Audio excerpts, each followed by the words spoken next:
Hi, இன்னைக்கோட வீடியோவில் நம்ம super ஈஸியான ஒரு வெஜ் பலாவ் இல்லைனா பிரிஞ்சி கூட சொல்லலாம். ஈஸியான மெத்தடில் பண்ணலாம். வணக்கம், welcome back to Divya Sriram lifestyle. நீங்கள் என் சேனலுக்கு புதுசாக இருந்து சப்ஸ்கிரைப் பண்ணுங்கள், பக்கத்தில் இருக்கிற பெல் கிளிக் பண்ணுங்கள், லைக் பண்ணுங்கள், ஷேர் பண்ணுங்கள், கமெண்ட் பண்ணுங்கள். வாங்க இன்றைக்கி என்ன வீடியோ.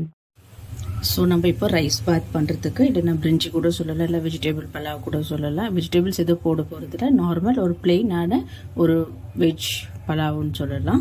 ஸோ இதுக்கு இப்போ நம்ம ஒரு பேன் வச்சுருக்கிறேன். ஒரு 4 டேபிள் ஸ்பூன் அளவுக்கு எண்ணெய் ஆட் பண்ணிக்கலாம். நீங்கள் எண்ணெயிலையும் செய்யலாம், இல்லைனா கீலையும் செய்யலாம்.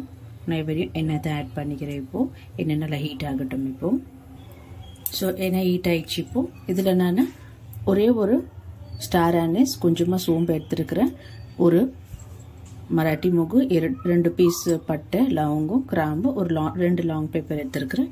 இது ஆட் பண்ணிக்கலாம் எல்லாமே. ஸோ இது கூடவே நம்ம இப்போ 2 ஆனியன் ஸ்லைஸாக கட் பண்ணி வச்சுருக்கிறேன், அதை ஆட் பண்ணிக்கிறேன். ஸோ இது நல்லா நம்மளுக்கு இப்போ வதங்கணும். நல்லா இது இப்போ கோல்டன் ப்ரௌன் வரைக்கும் நம்ம ரோஸ்ட் பண்ணிக்கலாம். நல்லா கொஞ்சம் மீடியம் ஃப்ளேம்லேயே இருக்கட்டும். ஸோ ஆனியன்ஸ் எல்லாம் நல்லா இப்போ வதங்கிடுச்சு. இப்போ நம்ம இதில் இஞ்சி பூண்டு பேஸ்ட் ஆட் பண்ணிக்கலாம். இஞ்சி பூண்டு ஒன்றாவே மிக்ஸ் பண்ணி வச்சுருக்கிறேன். ஒரு 2 டீஸ்பூன் அளவுக்கு 2 வர மாதிரி நம்ம இதை ஆட் பண்ணிக்கிறேன். ஸோ இப்போ நல்லா இது வதக்கிக்கலாம். லோ ஃப்ளேம்லேயே இருக்கட்டும் இஞ்சி பூண்டு பேஸ்ட் போட்டதுக்கப்புறம். ஸோ 2 to 3 மினிட்ஸ் இது நல்லா இஞ்சி பூண்டெல்லாம் போட்டதுக்கப்புறம் நல்லா வதங்கட்டும்.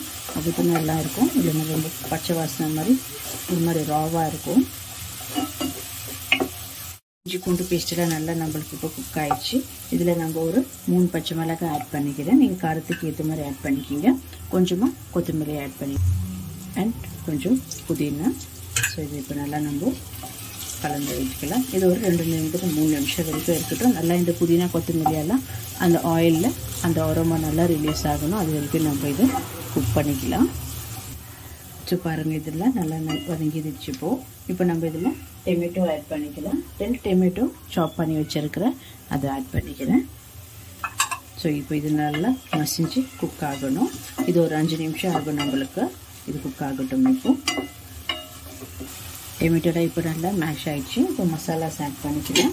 இப்போ இதுக்கு தேவையான அளவுக்கு 1 டீஸ்பூன் அளவுக்கு உப்பு ஆட் பண்ணிக்கிறேன். தண்ணி ஆட் பண்ணதுக்கப்புறம் நம்ம தேவையான அளவுக்கு நம்ம ஆட் பண்ணிக்கலாம். ஸோ இப்போது 1 டீஸ்பூன் அளவுக்கு உப்பு, கொஞ்சமாக மஞ்சள் பொடி ஆட் பண்ணிக்கலாம். 1 டீஸ்பூன் அளவுக்கு தனியா பொடி, 1 டீஸ்பூன் அளவுக்கு பிளெயின் ரெட் சில்லி பவுடர். அவ்வளோதான். எந்த கரம் மசாலா நான் ஆட் பண்ண போகிறதில்ல. ஏன்னா நம்ம ஓல்ட் ஸ்பைசஸ் நம்ம ஆட் பண்ணிடலைங்களா, அதே போதும். இது கொஞ்சம் நல்லா மைல்டாக இருக்கும், ரொம்ப ஹெவியாக இருக்காமல். அவ்வளோதான். இது ஒரு 5 நிமிஷம் நல்லா இதில் லோ ஃப்ளேம்லேயே நல்லா இது குக் ஆகி வரட்டும் நம்மளுக்கு. எனக்கு ஒரு 5 மினிட்ஸு இது நல்லா எண்ணெயில் பிரிஞ்சு வந்திருக்கு. மசாலா இப்போ நம்மளுக்கு ரெடி ஆகிடுச்சு. இப்போ நம்ம நான் இதில் 1 கப் அளவுக்கு ஜீரா சாம்பார் ரைஸு ஒரு 1/2 அன் ஹவர் நல்லா வாஷ் பண்ணி ஊற வச்சுருக்கிறேன். இப்போ ரைஸ் இதில் ஆட் பண்ணிக்கலாம். ஏன்னா நல்லா உதிராக இருக்கும். ரைஸ் நல்லா உதிராக இருக்கும். இதில் எண்ணெயிலே மிக்ஸ் பண்ணிடலாம். ஒரு 5 மினிட்ஸ் இதிலே நல்லா மிக்ஸ் பண்ணிக்கலாம். நம்ம நீங்கள் தண்ணி ஆட் பண்ணி கூட போடலாம்.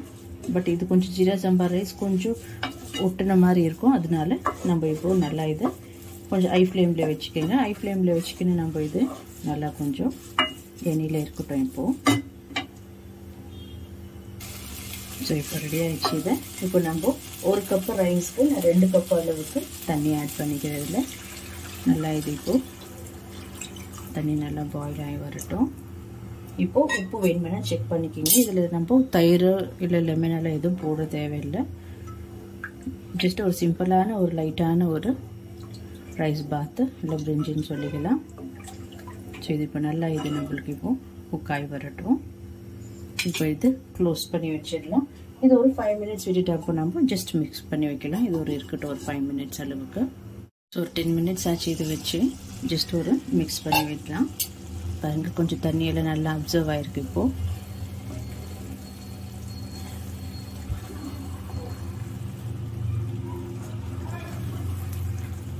ஸோ இப்போது லோ ஃப்ளேம்லேயே இருக்கட்டும். அப்படியே க்ளோஸ் பண்ண தேவையில்லை லிட்டு. ஸோ இன்னொரு வாட்டி லாஸ்ட்டாக இது மிக்ஸ் பண்ணி நம்ம இப்போ தம்க்கு வச்சிடலாம்.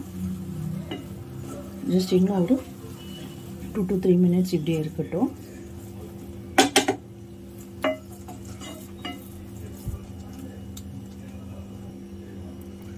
ஸோ இது இப்போ ரெடி ஆயிடுச்சு. இப்போ நம்ம தம் போட்டுக்கலாம். ஜஸ்ட் நான் ஒரு க்ளோஸ் பண்ணி கீழே ஒரு தவா வச்சுக்கலாம்.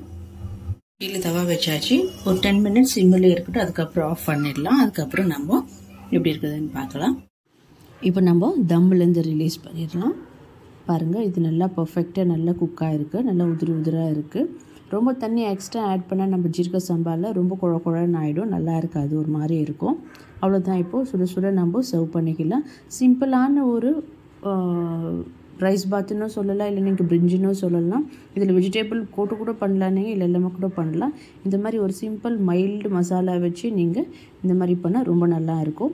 இது கூடவே நான் இப்போது எக்கும் நீங்கள் எடுத்துக்கலாம். பாயில்டு எக் நான் வெறும் தயிர் பச்சடி பண்ணியிருக்கிறேன். அவ்வளோதான்.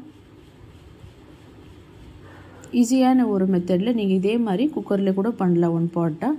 ஸோ அவ்வளோதான். உங்களுக்கு இந்த வீடியோ பிடிச்சிருந்தால் லைக் பண்ணுங்கள், ஷேர் பண்ணுங்கள், கமெண்ட் பண்ணுங்கள் அண்ட் மறக்காமல் என் சேனலுக்கு சப்ஸ்கிரைப் பண்ணுங்கள். தேங்க்யூ ஃபார் வாட்சிங் திஸ் வீடியோ.